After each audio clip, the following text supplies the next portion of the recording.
which war he believed was being incited by President Polk and utilized to expand slavery throughout the Southwest. There's a little historical detail that many people tend not to mention, which is the awkwardness that it turns out that the particular tax Thoreau refused to pay had no impact on the federal government. It was a highly localized tax.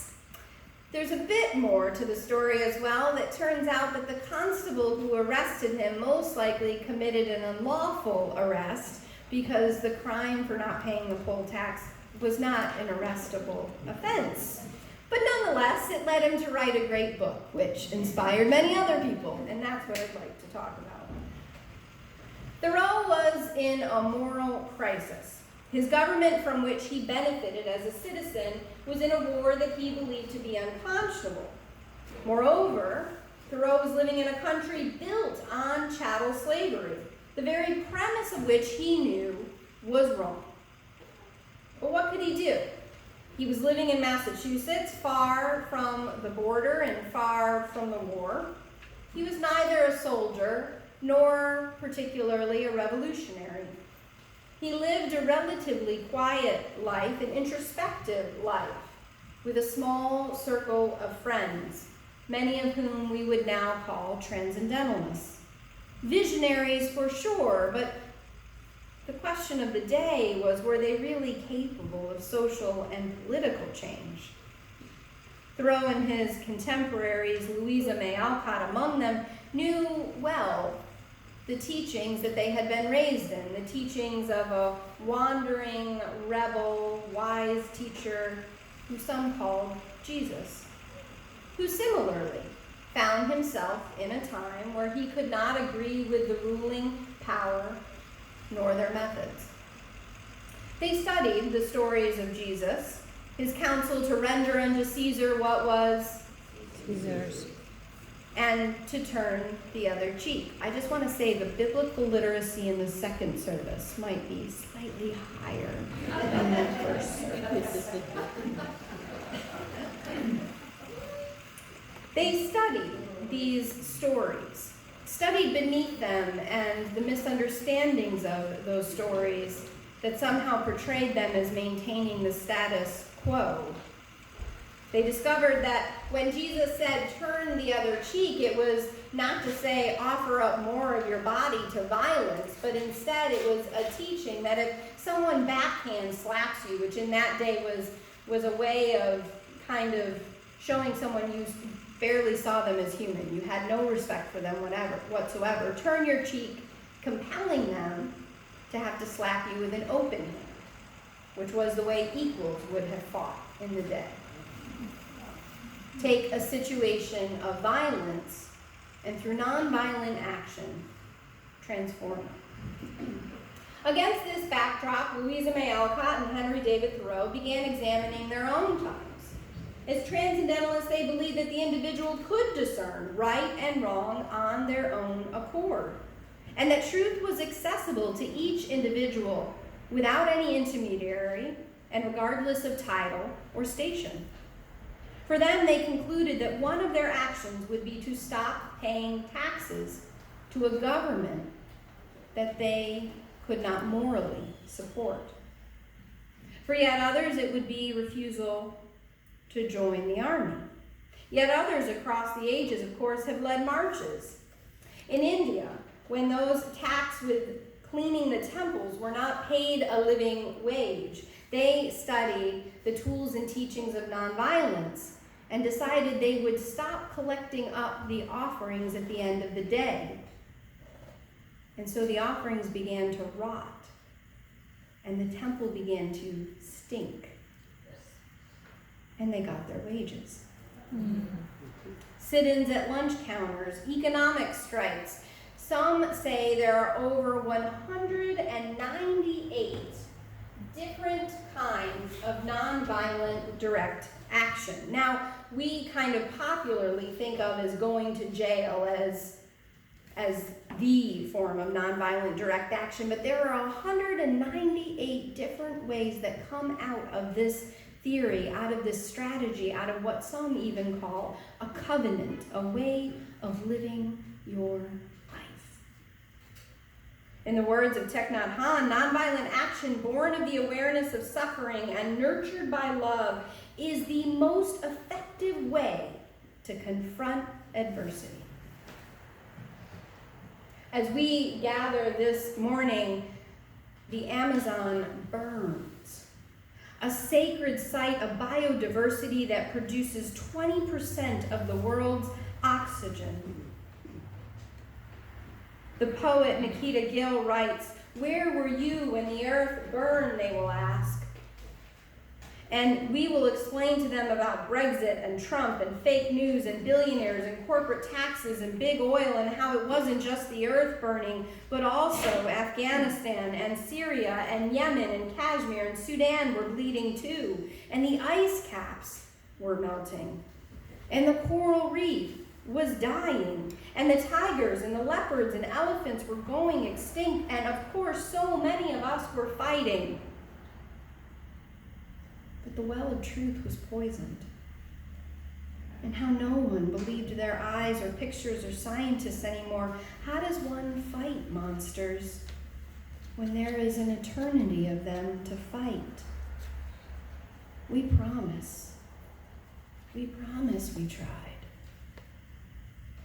Where were you when the earth burned, they will ask, and we will hold our hands out, hold theirs, and say, we too, like you, were hoping, praying, wishing, and just trying to survive.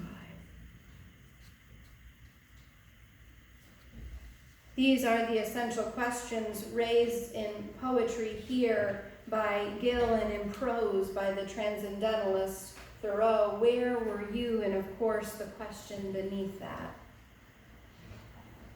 What did you do? What did you do?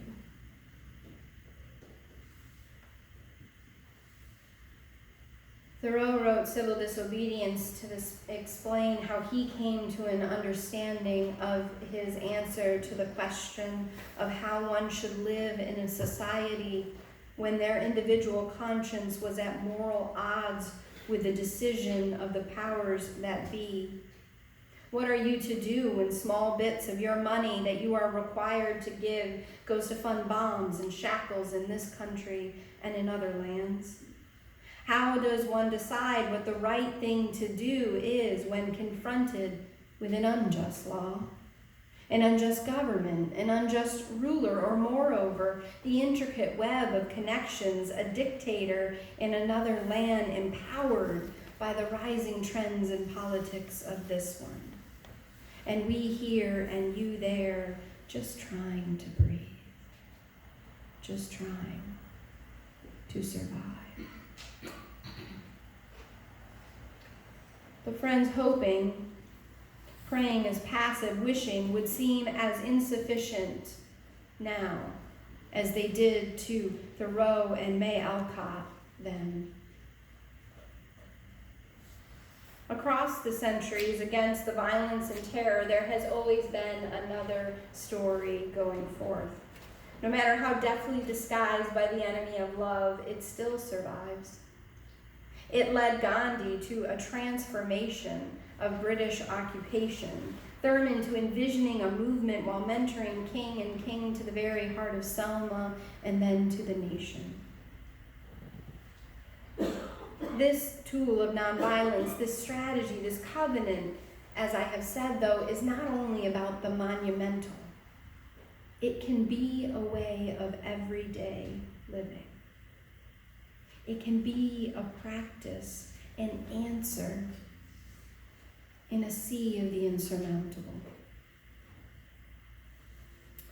Let's face it, at a certain point, raising a child is like reasoning with a sociopath. I know no one wants to say it, but I mean it in the most compassionate, developmental, and clinical sense.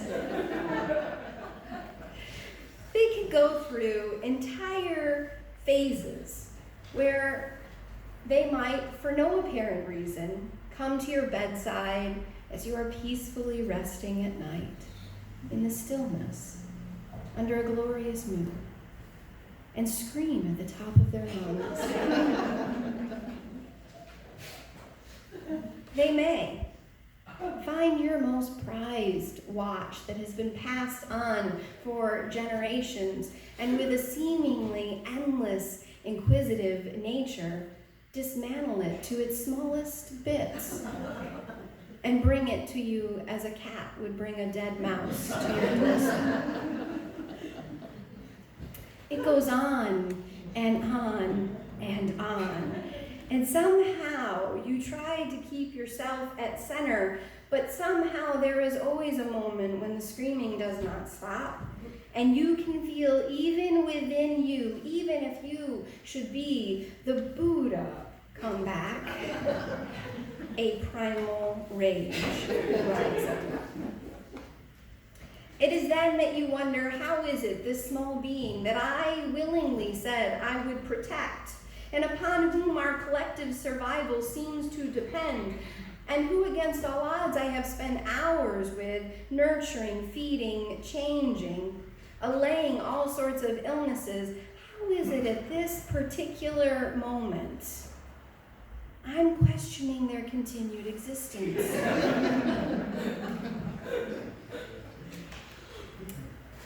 And so you ask, can nonviolence really be a tool we use in our everyday lives? I was downstairs last week. The Transylvanians were here. We were greeting our friends from Baroque. My daughter Ella had found my sleeve, and I don't know what she wanted to tell me, but she kept tugging. Honey, honey, honey, honey, honey, honey, honey, honey. Hey, honey, honey, honey. Just a second, Ella. As I'm trying to explain something to Kate Smith Cooper, who co-leads our partner church program. Honey, honey, honey, honey, honey, honey, honey, honey. 1 second, Ella. Honey, honey, honey, honey, honey. And then the body jerk started, right? Where she's grabbing all your clothing and pulling on you. Stop, I said. Stop, just stop. And then I looked around the room, seeing the eyes. And Kate, who I believe must be a practitioner of nonviolence, said, Ella, give me a high five.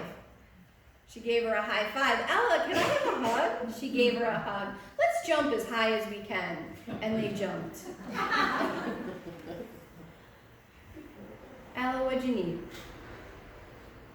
Nonviolence, the practice of nonviolence, has the possibility to take what is an interaction that's going to confrontation and shift and transform it, to redirect the energy of violence to a positive end. It can confront the greatest terror with the humility of moving from the I to the we, drawn from those deep wells of compassion. It requires only the discipline of moving out of our reptile brains and the connection of a community to help when we can't move. Some of you know the story that I shared of going to the border several months ago for a nonviolent action with hundreds of faith leaders. There we found ourselves confronted directly with a line of border patrol. And they had their sticks out. And they were shouting as they marched toward us, move back. And we were walking toward them. And you can just imagine these two flanks coming to meet and the energy that each are bringing. As we met face to face, the patrol took out their sticks and started pushing. Move back, move back. And you could feel the energy escalating. These faith leaders had been engaging their disciplines, a variety of spiritual disciplines, to call themselves to center. We had gone through several trainings. And yet in that moment, you can't plan for what will come next. All you can do is hope that you can rest in the discipline, in your covenant of nonviolence, and draw from that source of love. So the patrol started pushing harder, and people started swaying back and forth. And it was then that an entire line of people, without any direction, without any planning, without any thought that this would happen, dropped to their knees on the ground. It was the exact opposite of what you would think would make the most sense to do when confronted with that kind of terror. And then, just as I was standing behind that line saying, no, no, no, no, no, I watched them start to crawl forward. And the patrol that had been amped and ready for this engagement, they stood aside.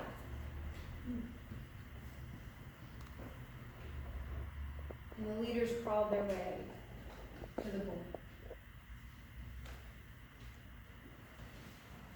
We are living in a time, no secret to any of you, when all that is required for the triumph of evil is terror.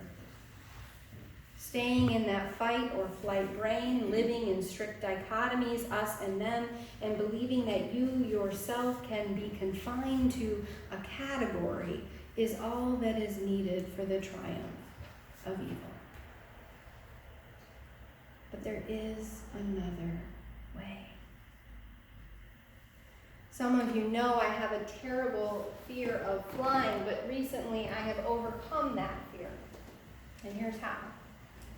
Every time that we're about to go into takeoff, which is what scares me the most because it's a large metal object going into air and I have questions.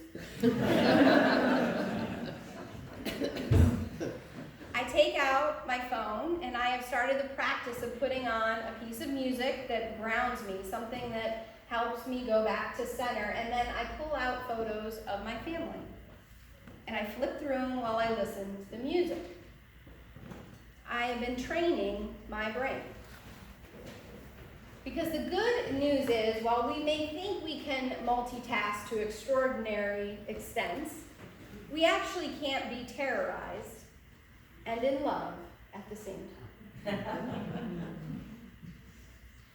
And if we can develop practices that ground us in love, we can resist being pulled and directed by the terror. Inch by inch, we can find our way forward.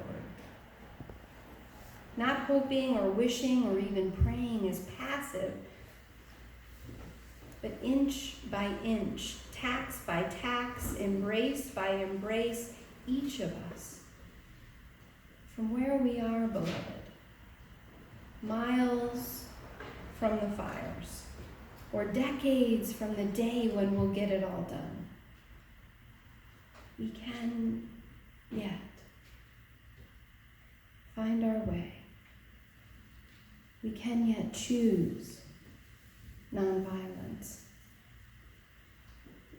We can yet live in a world better than we have known.